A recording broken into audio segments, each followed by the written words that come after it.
medicamentos también pueden. Doctor, en el carcinoma anaplásico, ¿cómo va a estar los laboratorios? Puede haber alteración, puede haber hipertiroidismo incluso. Es muy frecuente encontrar hipertiroidismo en pacientes con carcinoma anaplásico. Puede estar muy elevada la tiroglobulina y lamentablemente el hecho de que sea tan agresivo, el bocio crece indiscriminadamente y el bocio puede traer los problemas que hemos hablado de disfagia, disfonía. Sí o sí tiene que tener bocio. Sí, la mayor parte de las veces el anaplásico tiene bocio y un bocio muy marcado, grande. Grado 3, según la OMS. En este caso no sirve el tratamiento. En este caso no sirve el tratamiento supresor. Tratamiento supresor para ese caso. ¿Cuál es el tratamiento del cáncer? Extirpar. Puedes iniciar un tratamiento antitiroideo, perfecto, pero no estás tratando el cáncer, estás evitando la sintomatología, estás tratando solo el hipertiroidismo. El cáncer no lo estás tratando. ¿Cómo se trata el cáncer? Extirpando, haciendo radioterapia. Entonces, No hay todos estos deberíamos un tratamiento. Para ponerlo listo para la cirugía tienes que transformarlo en un tiroideo. Ya sabes, aunque sea anaplásico, no puedes superarlo ahí porque se va a morir en quirófano. Y otro, ¿no ves? Y la ¿Perdón? la disfagia que hacerlo. ¿Qué opinas? ¿Qué opinan? ¿Qué es la disfagia lógica e ilógica? La disfagia, la dificultad para el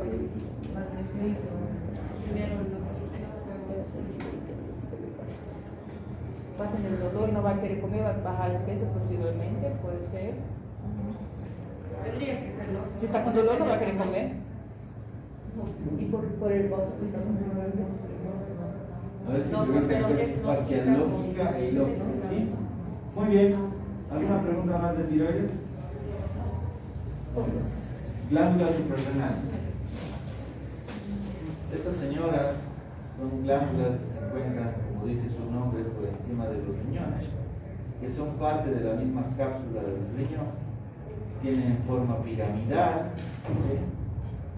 La derecha está un poquito más inferior a la izquierda, que también es importante. La relación con los grandes vasos es importante.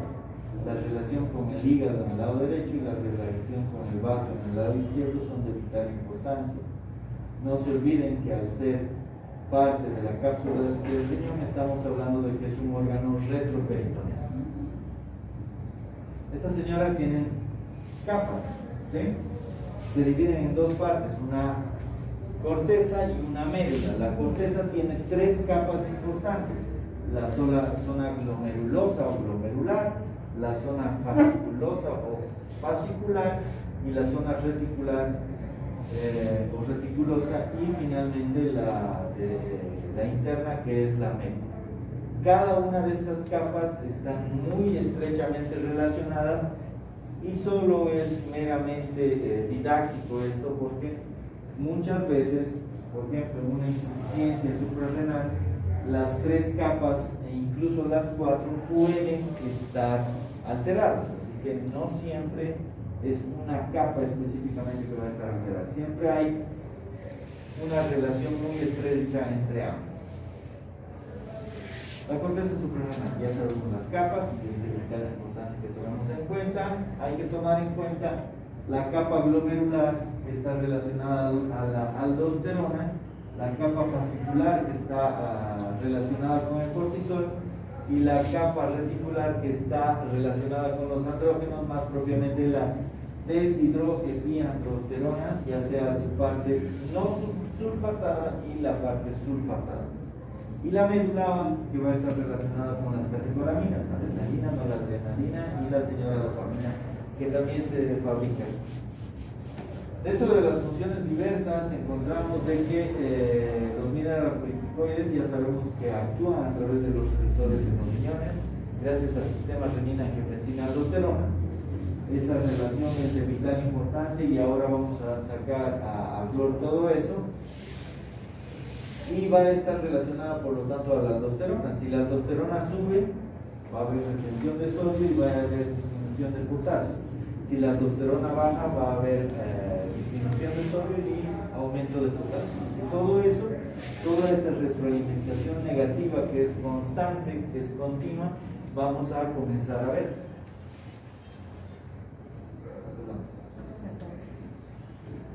Bien, es de vital importancia también que sepamos de que el cortisol y otros glucocorticoides tienen mucho que ver con el metabolismo de los hidratos de carbono, de los lípidos, del calcio, del sistema nervioso, del sistema inmunitario y demás. Y no se olviden de esto que hemos estado repitiendo constantemente y que aunque hayamos puesto una pregunta de regalo en el examen, la mayoría no me ha respondido. Habrá sido suficiente responder todas las preguntas, pero nadie me respondió algo tan sencillo como un eje, en este caso el eje corticótropo, que vemos que todo comienza en el hipotálamo con el CDH, hipófisis ACTH y cortisol en la glándula suprarrenal. Yo les había pedido con adulto, por si acaso. Ya me están viendo medio raro. Pero nadie ni siquiera, bueno, no nadie, ¿no? Pero la mayoría ni siquiera ha intentado. Así que desde ya les estoy diciendo que el siguiente examen no va a ser tanto de selección múltiple, sino va a ser de preguntas abiertas, porque las preguntas abiertas nadie me ha respondido. Sigo con nadie. No. La mayoría no me ha respondido como debería. Cada atrocidad que he visto, por Dios. Ya estamos terminando la carrera. Considero que deberían ya estar un poquito más preparados, así que hay que esforzarse mucho más. Los andrógenos que ya hemos hablado, que tienen efectos androgénicos y estrogénicos y demás, y que es de vital importancia que lo tomemos en cuenta también, porque muchas patologías del aparato o del sistema reproductor, de los trastornos del desarrollo sexual, pueden estar asociados a problemas de las glándulas suprarrenales, no siempre de los testículos, no siempre de los ovarios. Trastornos de la función suprarrenal. Por lo tanto, hablamos de causa o efecto de la elaboración única de la síntesis de todas las hormonas que vayan a realizarse, o de una hiperplasia suprarrenal congénita. Es un paciente con enfermedad o síndrome de Cushing. ¿Qué diferencia hay entre enfermedad y síndrome? ¿Habrá diferencia? Siempre por qué barbaridad. Es un síndrome porque tiene varios síntomas. ¿Y por qué no una enfermedad? Ese término. No estoy levantando la mano. La diferencia entre síndrome y enfermedad, cuando se hable de Cushing, es de vital importancia que lo entendamos, porque muchos libros hablan de síndrome, pero cuando hablamos de síndrome, en general el problema es primario, ¿sí? Cuando hablamos de enfermedad, en general el problema es central, secundario o terciario, ¿sí? Así que tomemos eso en cuenta. No siempre va a ser lo mismo, ¿sí? Así que cuando hablemos de síndrome, el problema es primario. Cuando hablamos de enfermedad, es central. Miren, este es un paciente con muchas características. ¿Alguien me puede decir 5 características de este paciente? Las estrías violáceas. Grasas sensibles. La cara de la mañana. Ajá. Cada semana condena. Manifestaciones clínicas. Las que están marcadas en rojo, todas las que me han mencionado, aunque en rojo no se enseñan nada. Así que es importante que tomemos eso en cuenta. Nuevamente ver a la paciente, piernas flacas, cara de luna llena y demás, así que siempre debemos saber qué es Cushing. Ahora hay que determinar el Cushing, ¿no? Exploración física, siempre debilidad proximal, le pides al paciente que levante las manos, no puede levantar las manos más de esta altura, no puede hacer esto. Estrías purpúreas anchas, todo lo que ya hemos mencionado puede estar relacionado a oligomenorrea, que también es frecuente encontrar. se debe descartar administración exógena. Eso también es importante, es lo más frecuente que podemos encontrar. El paciente, la mayor parte de las veces, está consumiendo glucocorticoides, por lo tanto el Cushing más frecuente que podemos encontrar es secundario a glucocorticoides. Ahora, si yo les pregunto cuál es la causa primera y segunda de Cushing, ¿qué me dirían?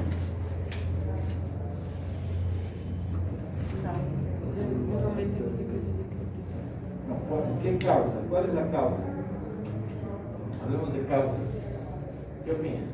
¿Por qué el paciente va a tener secundaria a alguna otra enfermedad como de la DIX, que se va a hacer mucho uso de corticoides, puede provocar Ya, uso de glucocorticoides sería una causa, y la siguiente, Un problema en la adenopófisis.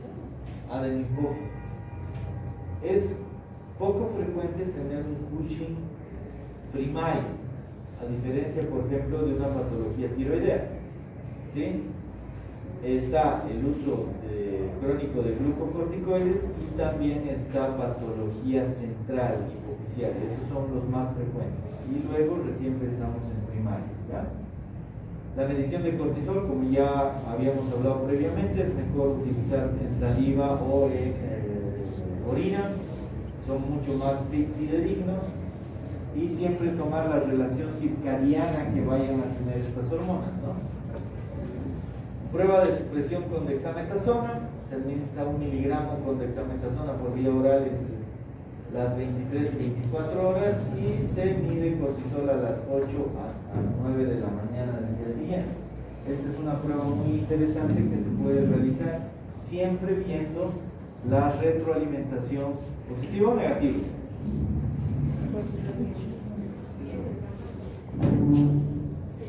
Prueba de supresión con dexametasona. Ya están durmiendo todos. Está muito ruim esse rojo aí, doutor. Bota no rojo, sim. Dermatología. Dermatología ahora. ¿Ya? Pero esto digo. Eso sí. Ya lo Todos se preocupan por el más y nadie por el doble, ¿no? No El sé, endocrino es pero bonito. quemando la doctora nos complica la vida. Luego, Carlos. No. No sabe lo que dice. Signos clínicos de síndrome de Cushing.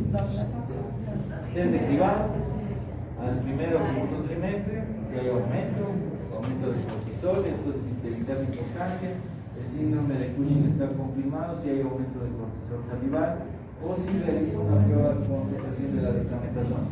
Hablemos un poquito de la prueba de supresión con dexametasona. Imagínense que yo estoy sospechando de Cushing. Voy a hacer una prueba de consupresión, le administro dexametasona. ¿Qué esperan del cortisol? ¿Cómo estaría el cortisol?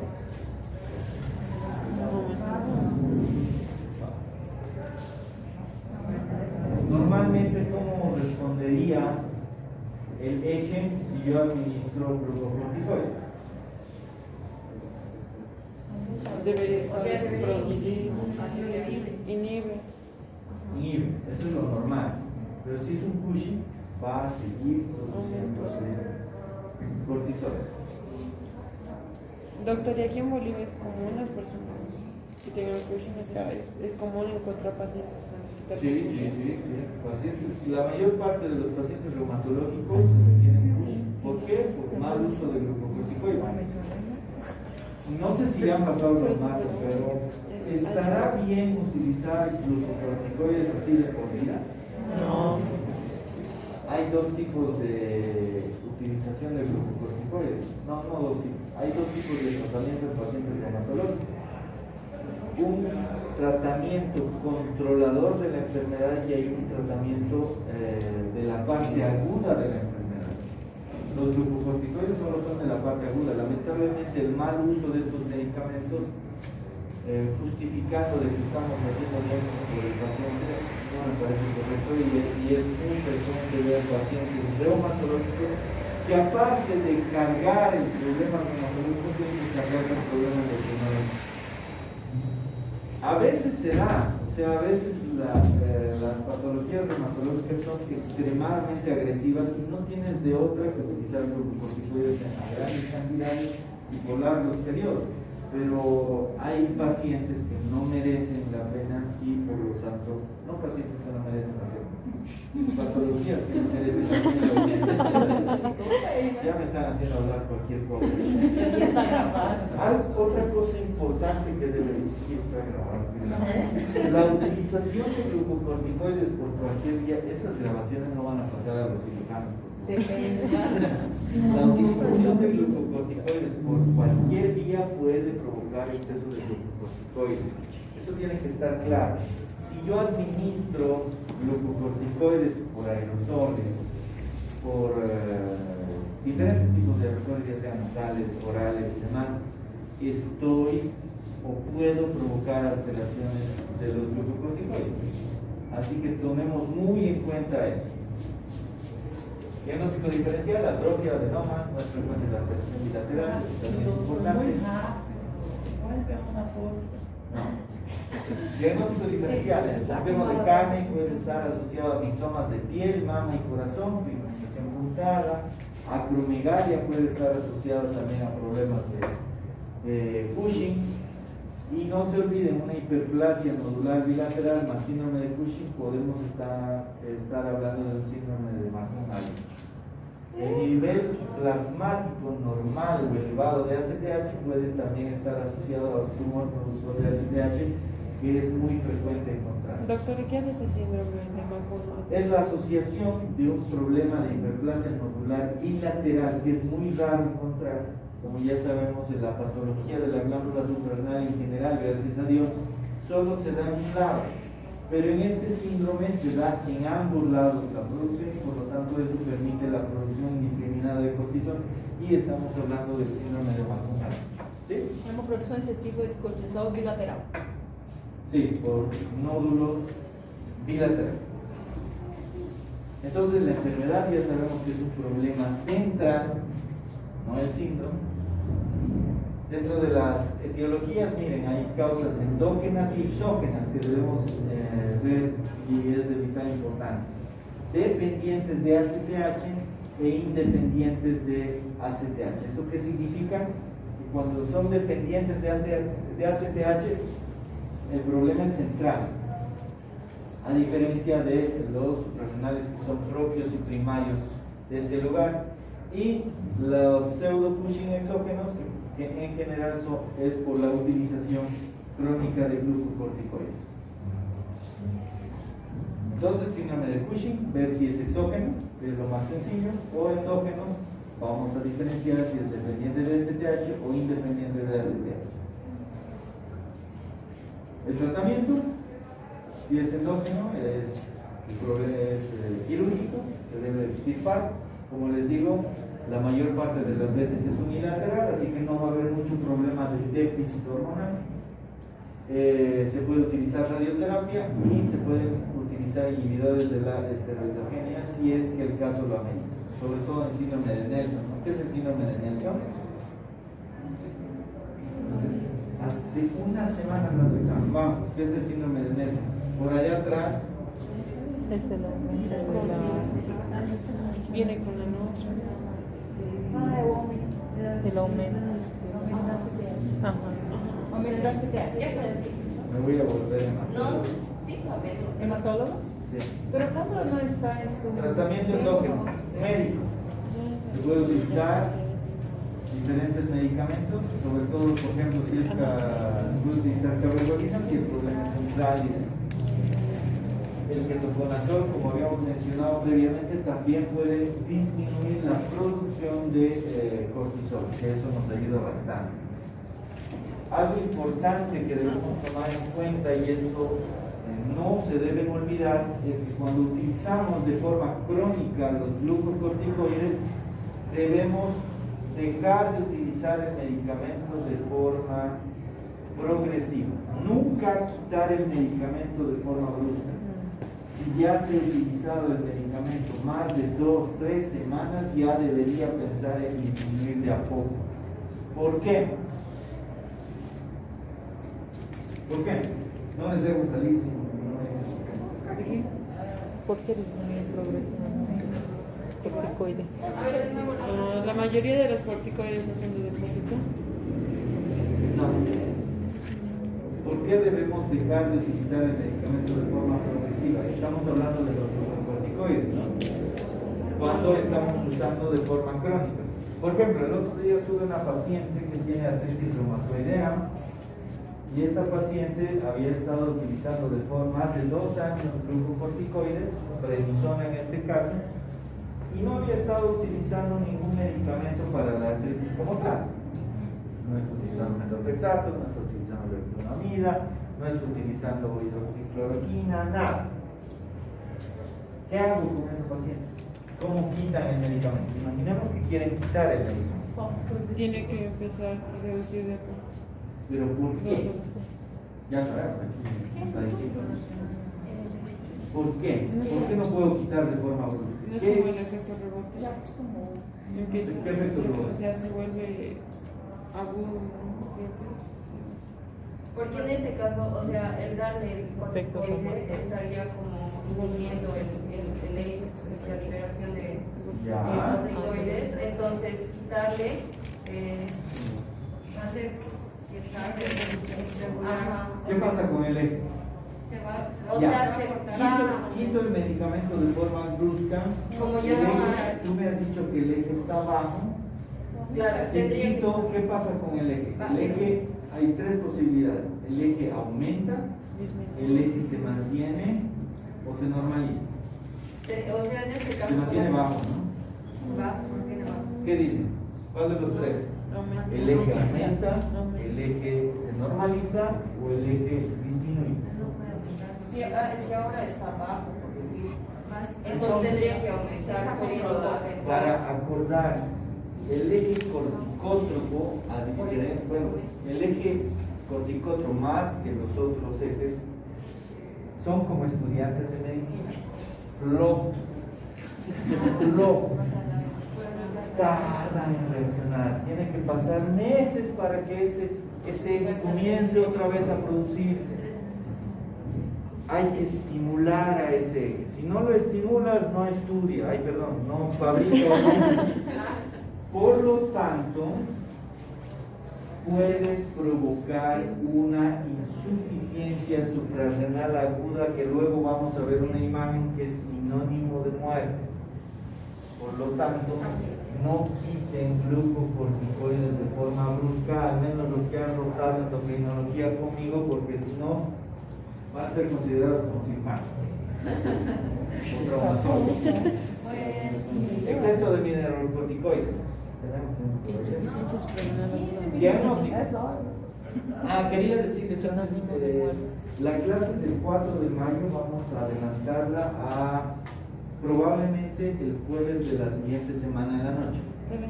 ¿Ya? ¿Qué horas, doctor? Sí, qué hora. Les voy a decir el miércoles. Porque hasta las 7:15 tenemos clase. El 7:30. A las 8. Es que no llega. 8, doctor, mejor. Sí. ¿Cuál es su clase de...? Não, minha mãe tem a classe Ay, aqui. sí, es que tenemos una compañera que vive en Pinto, otros viven en Quillacoyo, Zacapa, Zacapa. No Quillacoyo. llegan a sus clases. Sí. Pero Mejor a la jueves hora. tenemos classe de mato. Em depois Hasta da las classe de 7:15. mato. Hã? Hasta las 7:15. Então, Por eso. 8. depois, então, 7 Pero va a ser virtual o no? Não, vai ser presencial. Dice que no está permitido. 7:15, Ah, então. ya. Sí.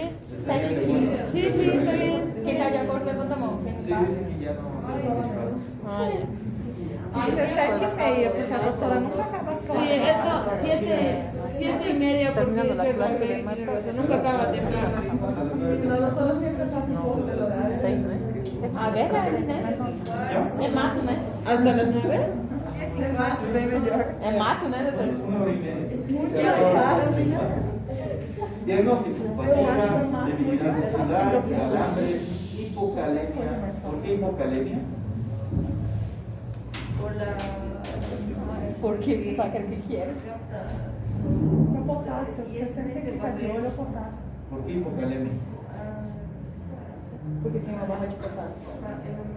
Claro. É hipocalema, para de potássio. Por isso. Ah, não. porque en exceso de mineralocorticoides, es decir, aldosterona, hay hipocalemia. Isso é nefrologia, né? Puede deberse a enfermedad suprarrenal primaria y también puede estar asociado a hiperreninemia, generalmente en pacientes con cirrosis, con insuficiencia cardíaca, donde hemodinámicamente no están bien y puede provocar esa activación de todo el sistema. El sistema renina, angiotensina, aldosterona en este tipo de pacientes está un desastre, así que eso puede provocar muchas alteraciones, incluso hidroelectrolíticas, así que veamos desde ese punto de vista. No se olviden que la aldosterona retiene sodio y elimina potasio, por eso provoca hipocalemia. Déficit de renina puede deberse a producción excesiva de aldosterona,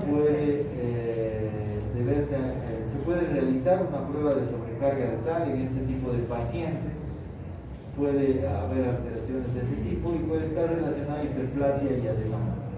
El tratamiento es resección laparoscópica de los adenomas y se puede utilizar antagonistas de los mineralocorticoides, antiguamente llamados los ahorradores de potasio, como la espironolactona o la esplerenona. Exceso de andrógenos en mujeres presentan insuficiencia, apnea, ovulación, infertilidad, y el exceso de testosterona, las mujeres pueden tener voz grave, clítoromegalia, hábito corporal masculinizado y alopecia. Por lo tanto, no se olviden que el problema de las glándulas suprarrenales también tiene que ver con trastornos del desarrollo sexual. Hirsutismo idiopático, hiperprolactinemia, resistencia a los glucocorticoides, que también debemos asociar, como ya hemos visto en las clases previas. Y la relación con la testosterona es más típico, sobre todo de origen ovario. Los algoritmos de manejo que ya sabemos: hipertensión arterial que puede estar asociada a hipocalemia. Toda hipertensión arterial asociada a hipocalemia, ¿qué les está gritando? Hiperaldosteronismo. ¿Sí? Hiperaldosteronismo. ¿Puedes repetir? Todo paciente que tiene hipertensión arterial más hipocalemia y de forma crónica nos puede estar hablando de hiperaldosteronismo. Es decir, hay mucho sodio, mucha sal que está provocando la hipertensión y el potasio está bajo, nos está diciendo que la aldosterona está por los cielos. Tratamiento: si es congénita, glucocorticoides, anticonceptivos orales y andrógenos orales, y también se puede realizar cirugía dependiendo del caso. Addison. Vamos a quedar aquí, creo. No, un poquito más allá. Insuficiencia suprarrenal. El Addison es una insuficiencia suprarrenal primaria. El problema del Addison es que es déficit primario. No hay una producción adecuada de hormonas, sobre todo del cortisol. Ahora, como habíamos mencionado, las capas que hay en la glándula suprarrenal están interrelacionadas. Por lo tanto, muchas veces el Addison puede estar también hablando de una insuficiencia de la producción de aldosterona, es decir, de los mineralocorticoides. No siempre, hay cierto porcentaje entre unos y otros, pero es de vital importancia que sepamos eso. Es decir, el Addison no siempre va a ser solamente déficit de cortisol, también puede ser déficit de aldosterona, ¿sí? No se olviden el rebosamiento de especificidad, que ya creo que se están olvidando también. Entonces hay una destrucción autoinmunitaria, puede ser que eso esté ocurriendo, puede estar asociado, como ya hemos visto, a vitiligo o enfermedad tiroidea. Siempre ver la relación poliglandular de las patologías. Luego vamos a ver ese tema. Adrenoleucodistrofia y sustitución del tejido suprarrenal, por ejemplo, tuberculosis, que aquí en Bolivia y en Sudamérica creo es muy frecuente de ver. Por lo tanto, un Addison puede ser secundario a tuberculosis. Pacientes con SIDA. La insuficiencia suprarrenal primaria puede estar asociada a hiperplasia suprarrenal congénita por deficiencia enzimática o causas infrecuentes como resistencia a la ACTH, que también es relativamente frecuente, hipoplasia suprarrenal congénita o amiloidosis. Vamos a quedar en esta diapositiva donde hablamos de las causas de insuficiencia suprarrenal. Miren, aquí estamos hablando de insuficiencia suprarrenal primaria, donde hablamos que la más frecuente es una patología autoinmune seguida de adrenalitis infecciosa, entre estos más frecuente de la tuberculosis. Congénitas hay muchas, como deficiencias enzimáticas importantes, adrenalectomía bilateral, que es muy raro, infiltración tumoral, que también en general se da en una zona, y también hemorragias y otro uso de medicamentos como el ketoconazol. Y la insuficiencia adrenal secundaria, ya estamos hablando de patologías centrales principalmente, ya sean tumores, ACVs, TECs y demás, como ya hemos mencionado previamente. ¿Preguntas, dudas? ¿Algo que no esté claro?